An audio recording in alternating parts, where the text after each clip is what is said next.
नमस्कार फ्रेंड्स, आप सभी का एक बार फिर से हमारे YouTube चैनल एफएम स्टडी में स्वागत है। फ्रेंड्स, आज मैं सामान्य विज्ञान यानी जनरल साइंस पर आधारित 20 सेलेक्टेड प्रीवियस ईयर के मोस्ट इम्पॉर्टेंट क्वेश्चन लेकर आया हूं, जो आपको आने वाले कंपटीशन एग्जाम में पूछे जा सकते हैं। इसीलिए वीडियो को लास्ट तक देखते रहिए, बिना वीडियो को स्किप किए हुए। आप लोग एक बार देख लीजिए कि टोटल क्वेश्चन किस टाइप के हैं। 20। अगर आप किसी भी कंपटीशन एग्जाम की तैयारी कर रहे हैं तो ये क्वेश्चन बहुत ही मोस्ट इम्पॉर्टेंट हैं, सिलेक्टेड हैं। चलिए फ्रेंड्स, आज की वीडियो स्टार्ट करते हैं। आज का फर्स्ट क्वेश्चन है, निम्न में से कौन सा हाइड्रोजन का आइसोटोप है। आइसोटोप का मतलब होता है समस्थानिक। निम्न में से कौन सा हाइड्रोजन का आइसोटोप है। आइसोटोप का आपको पता होगा, आइसोटोप जो होता है वो होता है समस्थानिक। तो हाइड्रोजन का प्रोटियम भी समस्थानिक होता है, ड्यूटेरियम भी समस्थानिक होता है तथा ट्रिटियम। तो इसका जो राइट आंसर हो जाएगा ऑप्शन नंबर डी हो जाएगा, यानी उपरोक्त सभी, यानी ऊपर के सभी जो होते हैं हाइड्रोजन के समस्थानिक होते हैं, यानी आइसोटोप होते हैं। नेक्स्ट क्वेश्चन है क्वेश्चन नंबर 2, फसल संयंत्र का कवक रोग निम्न में से कौन सा है। यानी 4 ऑप्शन दिया हुआ है, इसमें से आपको बताना है कवक के कारण कौन सा रोग होता है। तो इसका राइट आंसर हो जाएगा बी, ऑप्शन नंबर। जो कपास का विल्ट है, कपास का विल्ट रोग जो होता है वह होता है कवक के कारण। तो इसका option number B correct answer हो जाएगा।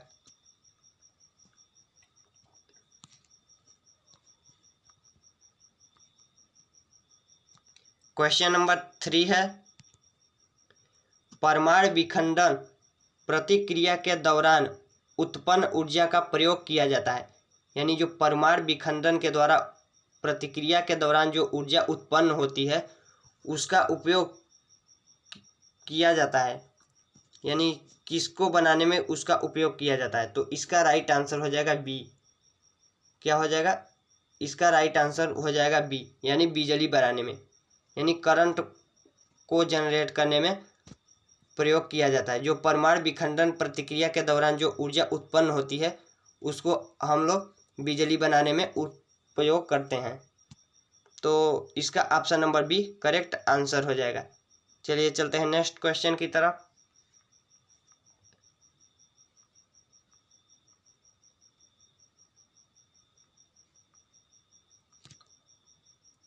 क्वेश्चन नंबर 4, इनमें से कौन गैसों के प्रसरण के लिए एक उदाहरण है। इनमें से कौन से गैसों के प्रसारण के लिए एक उदाहरण है। तो जो खाने की सुगंध होती है ये भी एक गैसों के प्रसारण का उदाहरण है।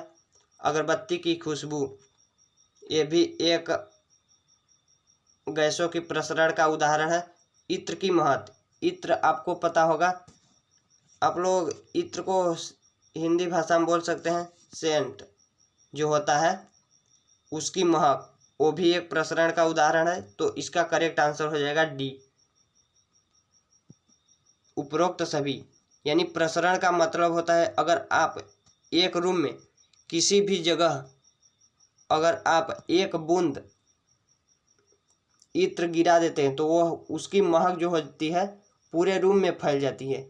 किसके कारण फैल जाती है, गैसों के प्रसरण के कारण। उसी प्रकार ऑप्शन ए हो जाएगा खाने की सुगंध।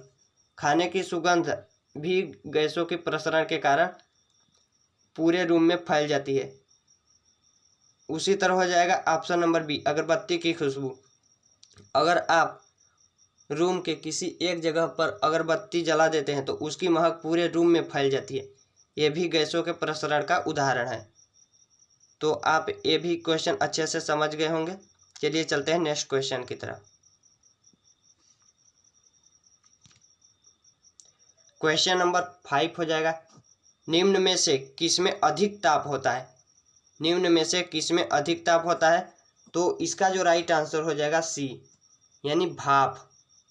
जो भाप होता है यानी वाष्प, वाष्प में सबसे अधिक तापमान पाया जाता है।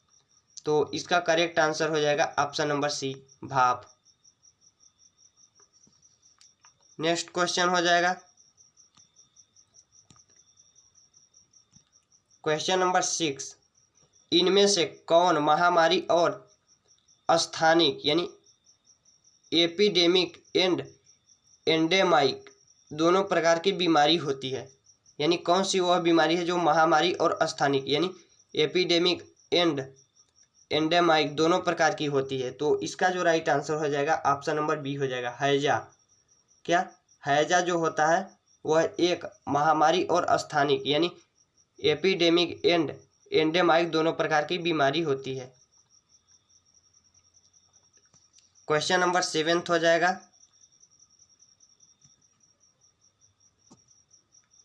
निम्न में से कौन सा ग्राफेन के बारे में सही नहीं है? निम्न में से कौन सा ग्राफेन के बारे में सही नहीं है? तो इसका जो राइट आंसर हो जाएगा ऑप्शन नंबर बी हो जाएगा, 3 डायमेंशनल स्ट्रक्चर जो होता है वह ग्राफेन के बारे में सही नहीं है। आप लोग ग्राफेन के बारे में गूगल पर सर्च कर लेना कि ग्राफेन क्या होता है। मैंने सर्च नहीं किया है, तो आप सर्च करके पता कर सकते हैं ग्राफेन क्या होता है। तो निम्न में से कौन सा ग्राफेन के बारे में सही नहीं है? तो इसका जो करेक्ट आंसर हो जाएगा ऑप्शन नंबर सी हो जाएगा, सॉरी ऑप्शन नंबर बी हो जाएगा, 3 डायमेंशनल स्ट्रक्चर। चलते हैं नेक्स्ट क्वेश्चन की तरफ।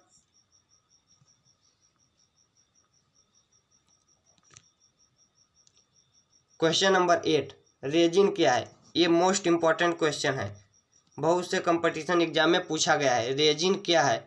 रेजिन जो होता है इसका जो राइट आंसर हो जाएगा ऑप्शन नंबर सी हो जाएगा, माइलवेयर। रेजिन जो होता है एक होता है माइलवेयर, याद रखना, रेजिन एक माइलवेयर है। क्वेश्चन नंबर 9 हो जाएगा लीफ फ्लाई के लिए गलत कथन कौन सा है? लीफ फ्लाई के लिए गलत कथन कौन सा है? तो जो इसका राइट आंसर हो जाएगा ऑप्शन नंबर बी हो जाएगा। क्या हो जाएगा? Option number B correct answer हो जाएगा। लीफ फ्लाई के लिए गलत कथन है यह एक वायर कनेक्शन है। जो लीफ फ्लाई होता है वह एक वायर कनेक्शन नहीं होता है, याद रखना, वायर कनेक्शन नहीं होता है लीफ फ्लाई। क्वेश्चन नंबर 10 हो जाएगा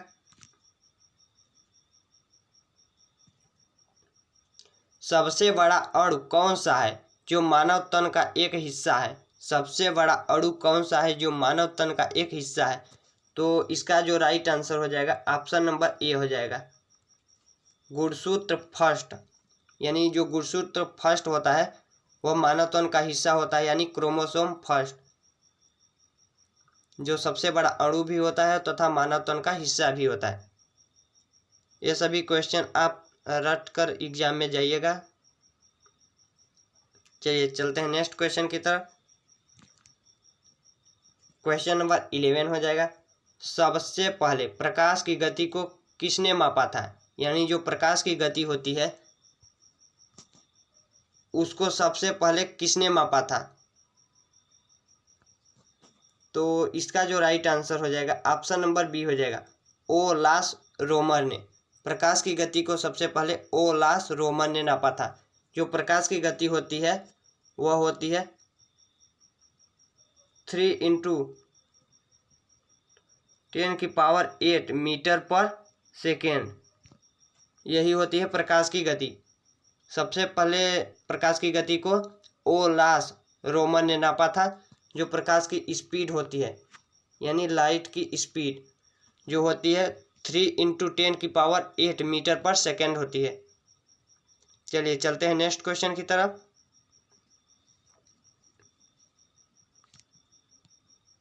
क्वेश्चन नंबर 12 हो जाएगा गिरगिट रंग क्यों बदलता है? गिरगिट रंग क्यों बदलता है? तो इसका जो राइट आंसर हो जाएगा ऑप्शन नंबर बी हो जाएगा, गर्मी प्रबंधन के लिए रंग बदलता है। जो गिरगिट होता है वह गर्मी प्रबंधन के लिए रंग बदलता है। तो इसका option number B correct answer हो जाएगा। ये भी बहुत सारे कंपटीशन एग्जाम में पूछा गया था, गिरगिट रंग क्यों बदलता है? तो इसका करेक्ट आंसर हो जाएगा ऑप्शन नंबर बी, गर्मी प्रबंधन के लिए रंग बदलता है। चलिए चलते हैं नेक्स्ट क्वेश्चन की तरफ।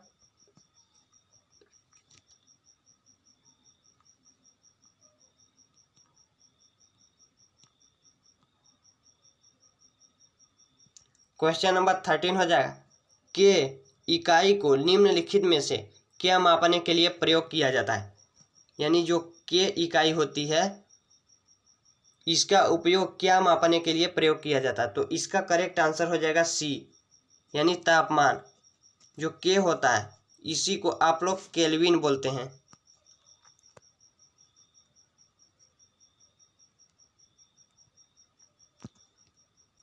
केल्विन का उपयोग तापमान मापने के लिए प्रयोग किया जाता है। यानी जो तापमान की एसआई यूनिट होती है, तापमान की जो एसआई यूनिट होती है वह केल्विन ही होती है। याद रखना, टेम्परेचर की एसआई यूनिट केल्विन ही होती है। तो केल्विन का उपयोग तापमान मापने के लिए प्रयोग में किया जाता है। चलिए चलते हैं नेक्स्ट क्वेश्चन की तरफ।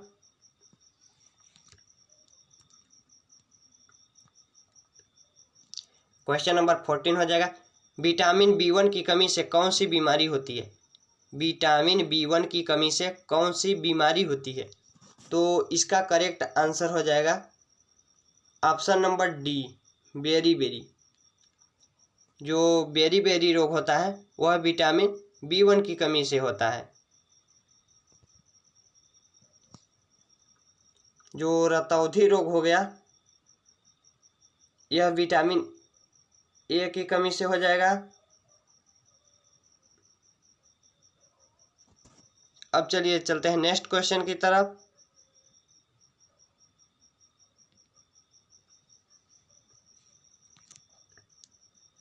क्वेश्चन नंबर 15, राइनो वायरस की वजह बनता है। राइनो वायरस जो होता है किसके वजह बनता है। तो इसका करेक्ट आंसर हो जाएगा ऑप्शन नंबर ए। इसका correct answer option number A हो जाएगा। जो राइनो वायरस है वह आम जुखाम की वजह बनता है। यानी राइनो वायरस से आपको आम जुखाम आता है। तो इसका option number A correct answer हो जाएगा। चलिए चलते हैं नेक्स्ट क्वेश्चन की तरफ।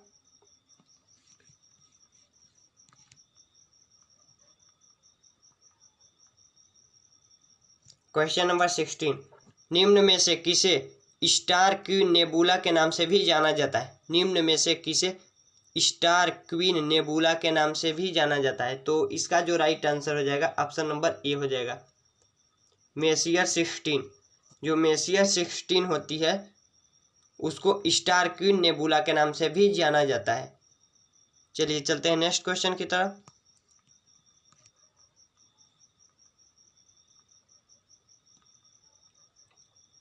क्वेश्चन नंबर 17 हो जाएगा, कितना कुल ऑक्सीजन और रक्त शरीर में मस्तिष्क द्वारा इस्तेमाल किया जाता है। कितना कुल ऑक्सीजन और रक्त शरीर में मस्तिष्क द्वारा इस्तेमाल किया जाता है। तो इसका करेक्ट आंसर हो जाएगा ऑप्शन नंबर ए। क्या हो जाएगा, option number A correct answer हो जाएगा। जो कुल ऑक्सीजन और रक्त होता है उसका जो 20% भाग होता है वह केवल मस्तिष्क द्वारा ही इस्तेमाल किया जाता है। यानी जो मस्तिष्क इस्तेमाल करता है ऑक्सीजन और रक्त, वह पूरे शरीर के रक्त और ऑक्सीजन का 20% भाग ही करता है। तो चलिए चलते हैं नेक्स्ट क्वेश्चन की तरफ।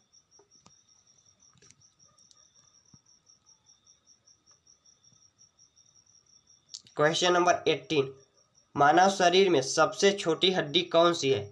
मानव शरीर में सबसे छोटी हड्डी कौन सी है। तो इसका option number B correct answer हो जाएगा, स्टेपीज। जो स्टेपीज होती है यह होती है कान की हड्डी।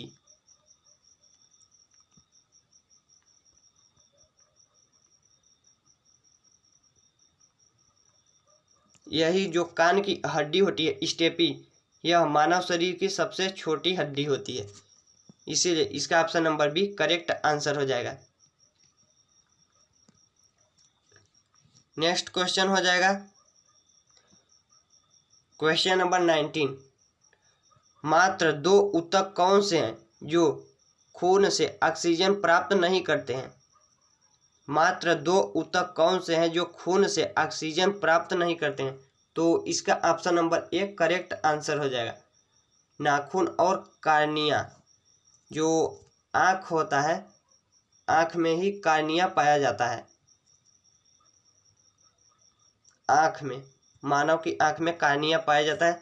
नाखून तो आपको सब पता ही होगा, नाखून और कार्निया यही दो ऐसे ऊतक हैं जिसमें खून से ऑक्सीजन प्राप्त नहीं करते हैं, यानी इनको खून से ऑक्सीजन प्राप्त नहीं हो पाती है। कार्निया और नाखून यही दो ऊतक होते हैं। आज का हमारा लास्ट क्वेश्चन हो जाएगा क्वेश्चन नंबर 20। आँख का कौन सा भाग आँख के रंग का निर्धारण करता है, यानी आँख का वह कौन सा भाग है जो आँख के रंग का निर्धारण करता है। तो इसका option number B correct answer हो जाएगा। आइरिस, जो आँख में आइरिस होता है वह आँखों के रंग का निर्धारण करता है। ये सभी क्वेश्चन आपको याद हो गए होंगे। इसका पीडीएफ लेने के लिए हमारे टेलीग्राम ग्रुप में ज्वाइन हो जाइए, जिसका लिंक आपको वीडियो के डिस्क्रिप्शन बॉक्स में मिल जाएगा। वीडियो कैसा लगा कमेंट बॉक्स में ज़रूर बताएं। अगर वीडियो अच्छा लगा तो वीडियो को लाइक कीजिए, चैनल में नए आए हैं तो चैनल को सब्सक्राइब कीजिए।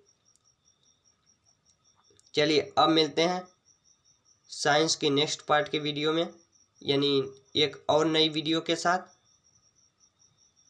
वीडियो देखने के लिए धन्यवाद।